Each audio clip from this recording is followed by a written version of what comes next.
Hi, welcome to Your Black World News. I'm your host, Roosevelt Mitchell III. R. Kelly has been in the news a lot lately after last week walking out of a live Huffington Post interview.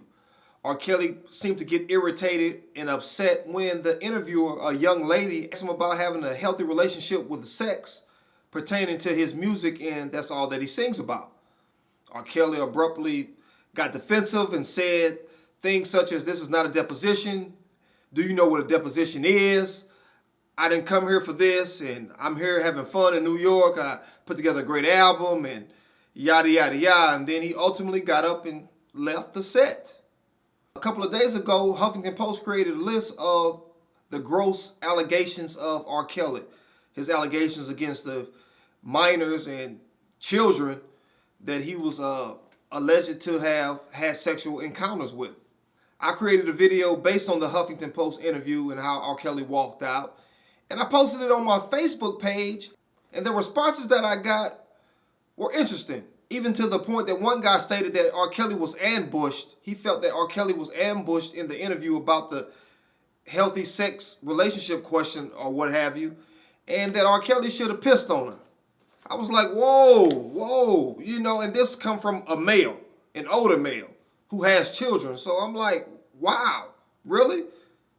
Because here in America, for some strange reason, people tend to get a person's gift confused with the person himself or herself, right? Meaning that if a person can play basketball very well, or if a person can play football well, or sing well, or do something exceptionally well, then they have to be an all-around great person, or that it can't be flawed.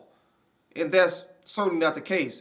And for the record, this video certainly is not being created in order for you to think one way or another, but I just want to lay out the facts so people can see the complete picture about Mr. R. Kelly. And I will preface it with this. In 2012, in his autobiography, Solar Coaster, The Diary of Me, R. Kelly stated this, that starting at age 8, he sometimes watched older men and women having sex and was once given a Polaroid camera and instructed to photograph a couple having sex. He wrote he found that the photographic technology impressed me more than sex. Also at age 8, he was raped by an older woman, and she did it for years. Then as a preteen, he was approached sexually by an older man in the neighborhood. Friends and associates told the Chicago Sun-Times that Kelly admitted to being sexually abused by the man. So with that being said, let's visit some of R. Kelly's accusations. R. Kelly married a 15-year-old Aaliyah by faking her age on the marriage certificate.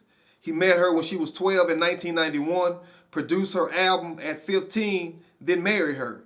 Kelly was 27 at the time, but Illinois' law states that the age of consent is 17. So the marriage was annulled in 1994 in Detroit. Also in 1991, the same year that he met Aaliyah, he met 15-year-old Tiffany Hawkins. And according to court documents, they had a sexual relationship that he ended when she turned 18 in 1994, the same year that he married Aaliyah.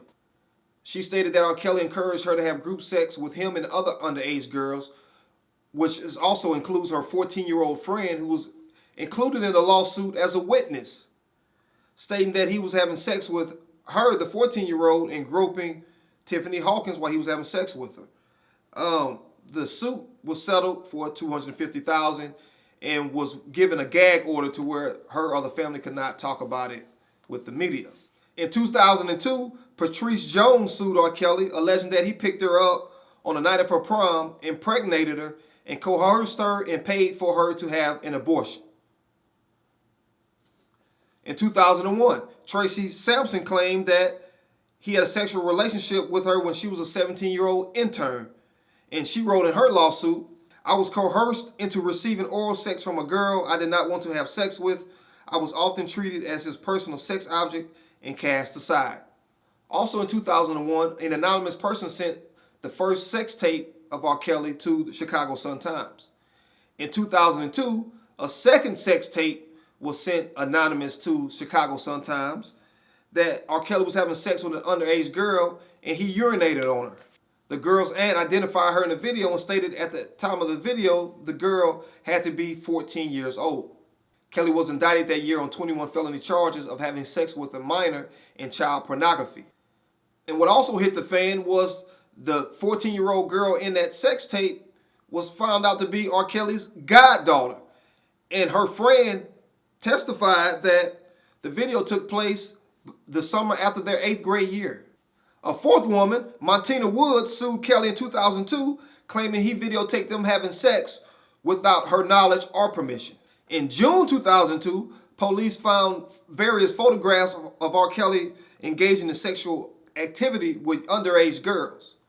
In 2004, a judge ruled against using that as evidence because of the search warrant, and it was deemed illegal. In 2006, R. Kelly's own brother was prepared to testify that R. Kelly tried to bribe him into saying that it was not R. Kelly on those sex tapes by offering him $50,000, a new house, and a record deal.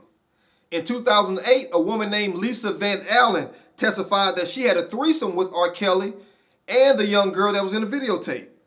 The 14-year-old in the videotape declined to testify, so R. Kelly was ultimately found not guilty. Just ahead of the 2008 trial, R. Kelly's longtime publicist, Regina Daniels, quit after she had defended him over the years over all the multiple accusations. She stated that he crossed the line.